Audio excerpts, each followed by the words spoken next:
তুই চপ্পল জুতো পরে এসেছিস কেন? তোর স্কুলের শু কোথায়? যা গিয়ে ক্লাসে গিয়ে বস। বেঙ্গি দেখ, আমি পুতুল এনেছি। কই দেখি। বেঙ্গি, তুই অন্যজনের জিনিসে হাত দিস কেন? ম্যাম, আমার নেই তাই। তো কিনে নে বাইরে গিয়ে। আরে এই ম্যামের তো আমাদের সবকিছুতেই সমস্যা। হ্যাঁ রে, আমরা যদি কিছু একটা করতে পারতাম ম্যামকে তাড়ানোর জন্য। আইডিয়া। হ্যালো স্যার, আমি মমতা ম্যাম বলছি যে অন্য স্কুল থেকে আমাকে বেশি টাকা দিতে চাইছে পড়ানোর জন্য।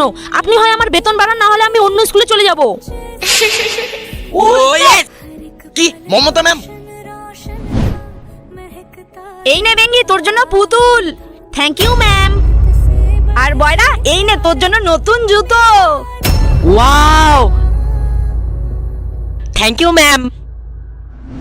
মমতা ম্যাম, আপনি কি আমার স্কুল থেকে বেরিয়ে যাবেন? আমি আমার স্কুল থেকে আপনাকে বের করে দিলাম। বেরিয়ে যান। কিন্তু আমি কি করলাম? বেরিয়ে যান বলছি।